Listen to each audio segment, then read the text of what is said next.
Hi, this is David with entry number 222. Yeah, I think it's 222. Coming at you on Saturday. I just wanted to talk about a couple things quickly.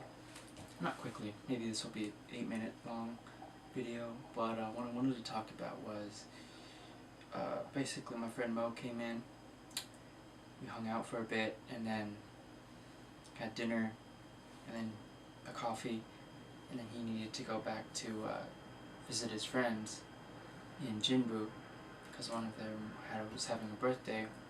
Unfortunately, there was a miscommunication of the times for the bus, and the bus wasn't running, so he ended up spending the night and then heading out really early this morning. So I've been up since about 5:30 a.m. It's currently 5 o'clock p.m., so 10 hours or so, 12 hours. But it's been, it's been fun. It's been a good day. I did shopping. I walked a lot. I had my nice big Saturday dinner or lunch, which is dumpling soup and the anchovy gimbap, which is very good, very good. I found my place that does it really well out in Ponam.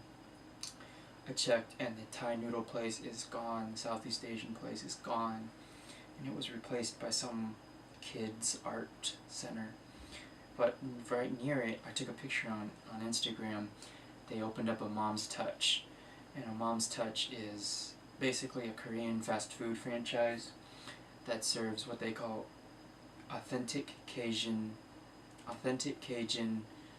cuisine, and it's really not authentic, but they have like Cajun fries, chicken burgers, beef burgers, bulgogi burgers, which is like a Korean barbecue burger.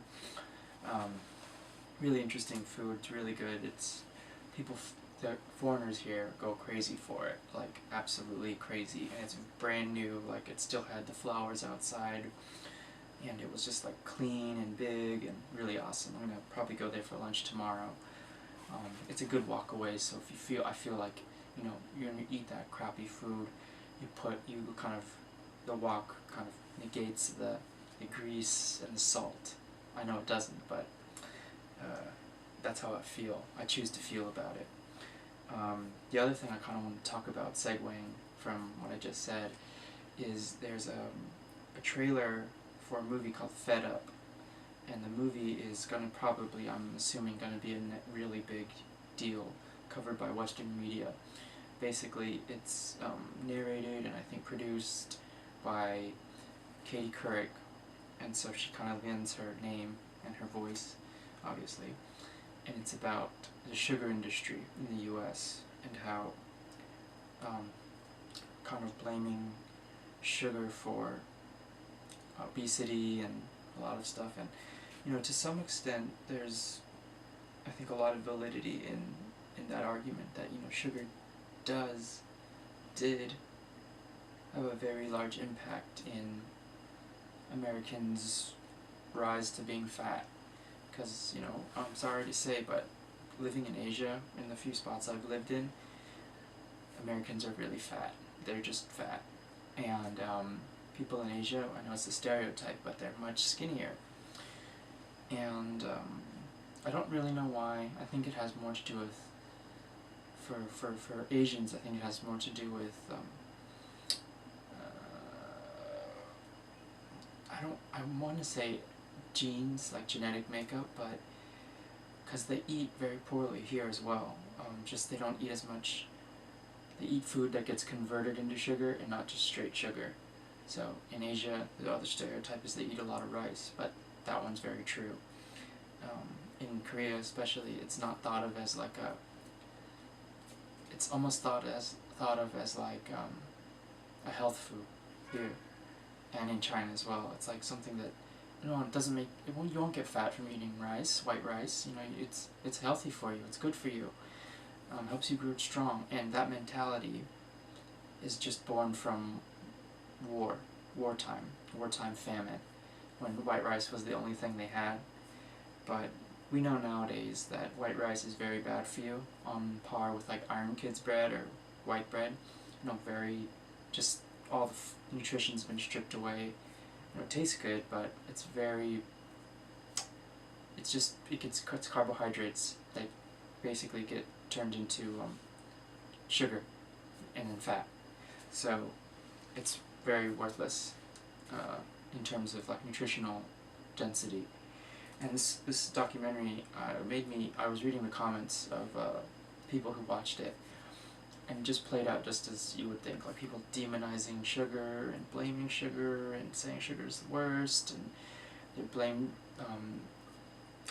sugar for high fructose corn syrup's rise and all this stuff. And high fructose corn syrup is very similar to sugar in that it has taken kind of the same demon head spearing that for people to blame scapegoating high fructose corn syrup and sugar for their obesity, when in reality their diet, their exercise, their lifestyle is just poor. Of course, there are some examples, and when I say some examples, I mean outliers that are chopped out of statistical significance, but that are really affected by these things like sugar and high fructose corn syrup, but they don't affect the majority of people who intake them like those outliers, and that's why they're outliers and not representative of the population. And so it really frustrates me that on sort of on an ethical fallacy level, people are able to just label things. And I was thinking, why, as humans, as Americans, as Westerners, are we so quick to label, judge, and ostracize ideas, people, groups, things? And it must be an inherent frailty of humanity. Evolutionarily speaking, I believe that it most likely was beneficial to us, obviously, back when we were more primordial, back when we were still using stones. And I think those who did not fit with the group were more hazardous to the group's well-being. So they were shunned, and their genetic offspring was eliminated from the pool because they just died, right?